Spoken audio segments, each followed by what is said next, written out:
ଭାଗ୍ୟ ଶୁଣଉଛି ପାଞ୍ଚ ପାଞ୍ଚଟା ସ୍ୱାମୀ ବାହା ହେଇକି ମୁଁ ଆଜି ଜଙ୍ଗଲରେ ପୂଜା କରୁଛି। ଆରେ ପୁଅ ଆଉ ତ ବେଶୀ 5 ଘଣ୍ଟା ସମୟ ନେଲେ ଅସୁବିଧା। ଏ ସୁର ବାବୁ ଇଏ କିଏ ଉଠିଲେ? ମାନେ ଯାଜ୍ଞସେନୀ ଦ୍ରୌପଦୀ ପାଣ୍ଡବଙ୍କର ପତ୍ନୀ ଇଏ ଦ୍ରୌପଦୀ ଭଳିଆ ଦେଖାଯାଉଛନ୍ତି। ମୁଁ ଯେତେବେଳେ ଯାଜପୁର କି ଜଗତସିଂହପୁର କି ଚଣ୍ଡିଖୋଲ ସେପଟ ଲାଇନ କେନ୍ଦୁଝର ମୟୂରଭଞ୍ଜ ପାଲା କରିବାକୁ ଯାଏ ଏ ବାଦାମବାଡି ବସଷ୍ଟାଣ୍ଡରେ ଏବେ ନୂଆ ବସ୍ ଟର୍ମିନାଲ ହେଇଗଲା। ଗୋଟେ ବାଦାମବାଡି ପୁରୁଣା ବସଷ୍ଟାଣ୍ଡରେ ଗୋଟେ ଠିକ ଇଆରି ଭଳିଆ ବାଇଆଣୀଟେ ବୁଲେ ମଲ୍ଲି ବାଇଆଣୀ। ଠିକ ମଲ୍ଲି ବାଇଆଣୀକି ଦେଖିବ ଯାହା ତାକୁ ଦେଖିବ ସେ। ଆରେ ସୁର ବାବୁ ଇଏ ପ୍ରକୃତ ଦ୍ରୌପଦୀ ଭଳିଆ ଦେଖାଯାଉଛି।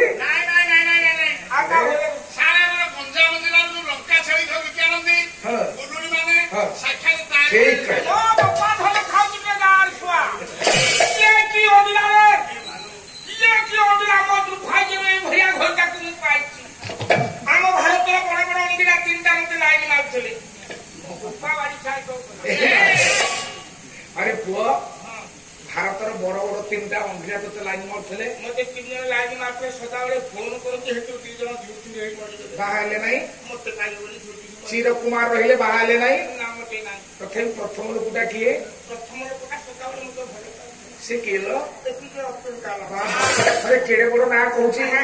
ଭାରତର ପୂର୍ବତନ ରାଷ୍ଟ୍ରପତି ବିଶ୍ୱର ଦକ୍ଷ ବୈଜ୍ଞାନିକ ଡକ୍ଟର ଏପିଜେ ଅବଦୁଲ କଲାମ ହେଇଥିପାଇଁ ତୋତେ ପାଇବେ ବୋଲି ବାହା ହେଇନାହାନ୍ତି। ମତେ ପାଇବେ ବୋଲି ଝୁରି ଝୁରିକି ମଲେ ପଛକେ ବାହା ହେଲେନି। ଆଚ୍ଛା 2 ନମ୍ବର ଲୋକଟା କିଏ ଲ? 3 ନମ୍ବର ଲୋକଟା ସଦାବେଳେ ଫୋନ କଲା ମୋ ମା ଜାଣିଲା କହିଲା ମୁଁ ତୋତେ ଝିଅ ଦେବି। ତଥାପି ସେ କିଏ? ସେ ମତେ ପାଇବେ ବୋଲି ଚପଲ ପିନ୍ଧିଲା। ମାନେ ଚପଲ ମତେ ପାଇବେ ବୋଲି ଚପଲ ତାକୁ ଜୀବନରେ ପିନ୍ଧିଲେ। ସେ କିଏ ଲ? ଅଟଳ ବିହାରୀ ବାଜପେୟୀ। ଭାରତର ପୂର୍ବତନ ପ୍ରଧାନମନ୍ତ୍ରୀ କେଡେ କେଡେ ଲୋକ ନାଁ ସିଏ କହୁଛି। ବାପା ଜଣେ ହେଲେ ଏପିଜେ ଅବଦୁଲ କଲାମ, ଜଣେ ହେଲେ ଅଟଳ ବିହାରୀ ବାଜପେୟୀ। ଇଏ ବାହା ହେଇନାହାନ୍ତି କି ସିଏ ବାହା ହେଇନାହାନ୍ତି, ଖାଲି ଝୁରି ଝୁରି ମରିଗଲେ। ମତେ ପାଇବେ ବୋଲି ଝୁରି ଝୁରି ହେଇକି ମରିଲେ। 3 ନମ୍ବର ଲୋକଟା କିଏ? 3 ନମ୍ବର ଲୋକଟା ଆଜି ଫୋନ କରିଥିଲା ମୋ ବାହାରକୁ। ସେ ସଦାବେଳେ ଗାଡି ଉପରେ ଖାଲି ଘିରି ଘିରି ଘିରି କରି ବୁଲୁଛି। ତାର ସବୁ ପାଚିଗଲା। ସେ କିଏ ମ? ନବୀନ ପଟ୍ଟନାୟକ। ନବୀନ ପଟ୍ଟନାୟକ ତୋତେ ଖାଲି ପାଇବେ ବୋଲି ମାରୁଛେ। ଭାଗ୍ୟର ମୁଁ ତାଙ୍କ ଭଳିଆ ଘରଟାକୁ ପାଇଲିନି। ଆରେ ଯାଜ୍ଞସେନୀ ମୁଁ 5ଟା ହାତ ଧରିଲି ଜଙ୍ଗଲରେ ଝିଅ ପିଲା ମୁଣ୍ଡ ତାକୁ ଖୋଲେ ବାଇଆଣୀଟେ ଭଳିଆ ଗୋଟେ ମୁଣ୍ଡରେ ସେଟା ପକାବ ଭଡ଼ା ପକା। এটা নাকুর খোল সেটা না খুলিনি কেরে কাইকি যেটা ধর বহু হেড়ে হেড়ে অলঙ্কার যেড়ে ধর বহু সে হেড়ে অলঙ্কার দেও আরে যাজ্ঞসেনী খালি নুয়া ছিল লগে সাবিত্রী লেখ হ্যাঁ আমি গোপালো তু তোর কম সাবিত্রী করুছু ଏବେ ଗୋଟେ ପ୍ରକାର ସାବିତ୍ରୀ ଆଜ୍ଞା ହେଲାଣି ସେତେବେଳେ ଏମିତି ସାବିତ୍ରୀ ନଥିଲା। କାଲି ଖବର କାଗଜରେ ବାହାରିଲା ଆଜି ସତ୍ୟବାନ ନ ଆଣିଲେ ନୂତନ ଶାଢୀ ପୁରୁଣା ଶାଢୀ ହେଲା ଜନ୍ମ ଦଇନି। ଅଭାବୀ ସଂସାର ଭିତରେ ଗରିବ ସ୍ୱାମୀଟା ଶାଢୀଟି ଆଣିପାରିଲାନି। ସ୍ତ୍ରୀ ପୁରୁଣା ସେ ଶାଢୀରେ ରସି ଲଗେଇଦେଲା। ଆରେ ଶାଢୀରେ କଣ ସାବିତ୍ରୀ ଅଛି? ଏ ବା ପଦୁଟିଏ କଥା ଆପଣମାନଙ୍କ ପାଇଁ କହୁଛି। ଦ୍ୱିତୀୟ ଭଦ୍ର କନକ ପ୍ରଧାନ କହିଲେ କହିଲା ବ୍ରତ ଉପବାସ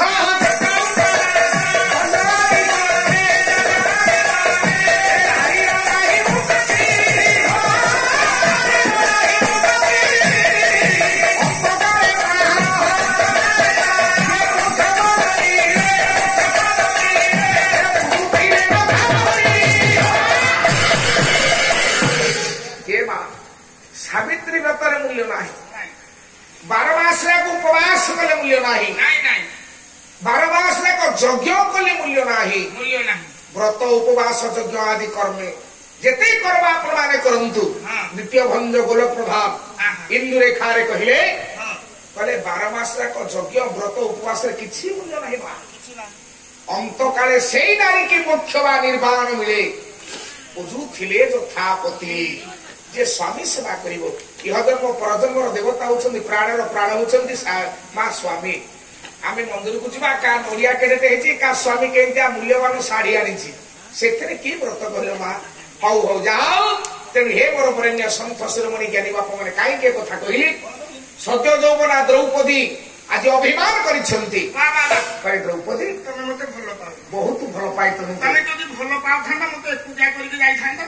ବିଷୟ ହଉଛି ଆପଣମାନଙ୍କର କହିବା ପାଇଁ ଗଲେ ଡକ୍ଟର ପ୍ରସନ୍ନ ପାଠଶାଳୀ କବିତାର ଶୀର୍ଷକ ଇଏ ପ୍ରେମ କବିତା ପ୍ରେମ କବିତା ଏବଂ କବିତାର ଶୀର୍ଷକ ବି ଦେଖା ହେଲେ କହିବି ସେ କଥା। ପଦୁଟିଏ କଥା କହୁଛି ଶୁଣ। ଆଜ୍ଞା କହିଲା ତୋ ସୁନା ପାଦକୁ ତୁ କେତେ ଭଲ ପାଏ ସଖୀ ମୁଁ କେତେ ଭଲ ପାଉଛୁ କହିଲା ତୋ ସୁନା ପାଦକୁ ଧୋଇ ଦେବି ସଖୀ ଲୁହର ଆଞ୍ଜୁଳି ଦେଇ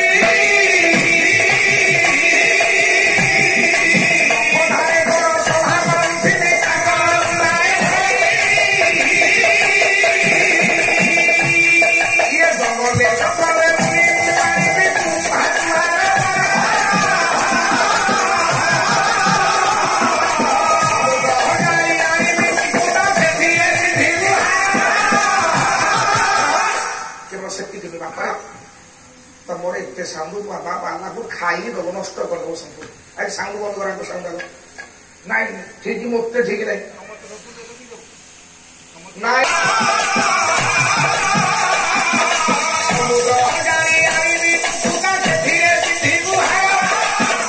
ସଖୀ ବାଇ ଚଢେଇକି କହିଲାନି ସଖୀ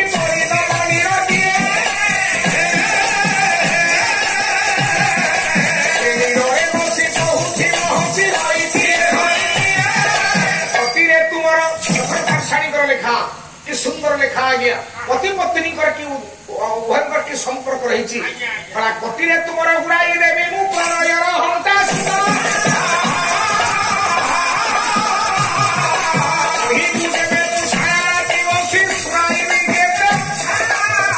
পাহাড় উপরে বৌদর ছাই যে করি নাচু খাও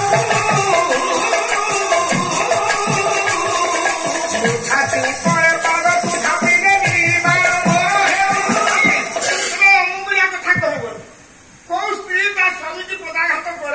দ্রৌপদী যদি মতে অবিশ্বাস করছ মো ছাতি উপরে পাদকু থাপি দে নির্বাণ মোর হেউ মো ছাতি উপরে পাদ ভলিয়া কথা মতে কহিবনি দেখ মা মানে দেখ মো জীবনরে মু অনেক স্বামী দেখি হেলে মো স্বামী ভলিয়া কি হবে বাবা রে আরে সিদ্ধার্থ কলিজাକୁ ସାପ ଭର୍ତ୍ତି କରିଦେଲା।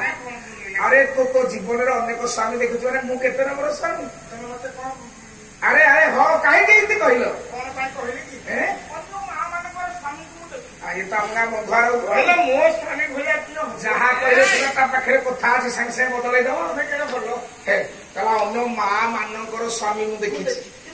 ଆରେ ସଖୀ ଯଦି ସ୍ତ୍ରୀର ମନ ଦୁଃଖ ଅଛି ହୁଏତ ତାହେଲେ ସେଦିନ ଦ୍ୱିତୀକୃଷ୍ଣ ଶବ୍ଦ ସାଥି ଅର୍ଜୁନ ଆଜ୍ଞା ସଖୀ ଦ୍ରୌପଦୀଙ୍କୁ ସଙ୍ଗରେ ଧରି ବାହାରି ପଡିଲେ ଟିକେ ଆଜ୍ଞା କାମ୍ୟକବନ ପରିଦର୍ଶନ କରିବା ପାଇଁ। କାମ୍ୟକବନ ପରିଦର୍ଶନ କରିବା ପାଇଁ ଯେତେବେଳେ ଗଲେ ଆଜ୍ଞା ସାଙ୍ଗରେ ଅଛନ୍ତି ସଦ୍ୟଦୂପରା ଦ୍ରୌପଦୀ ଜଙ୍ଗଲରେ ଯାଇକି ପହଞ୍ଚିଗଲେ। ଋତୁଟା ହଉଛି ଆଜ୍ଞା ହେମନ୍ତ ଋତୁ। ହେମନ୍ତ ଋତୁରେ ଏଠାରେ ମହାଭାରତରେ ଯେତେ ଗୁଡିଏ ଘଟଣା ଦୁର୍ଘଟଣାକୁ ଆପଣମାନେ ତ ବସିଛନ୍ତି ପ୍ରାୟ ଘଟିଛି ଆଜ୍ଞା ହେମନ୍ତ ଋତୁରେ। ହେମନ୍ତ ଋତୁରେ ମହାଭାରତରେ ଯେତେ ଘଟଣା ଘଟିଛି ତା ଘଟଣା ଘଟିଛି ଆଉ କୌଣସି ଋତୁରେ ଆଜ୍ଞା ଘଟି ନାହିଁ। ଆଜି ଦ୍ରୌପଦୀ ଏବଂ ଅର୍ଜୁନ ବୁଲୁଛନ୍ତି ହେମନ୍ତ ଋତୁରେ। ଅଖିଳ ବାବୁ ମହାଭାରତ ଯୁଦ୍ଧ ଆରମ୍ଭ ହୋଇଥିଲା କେବେ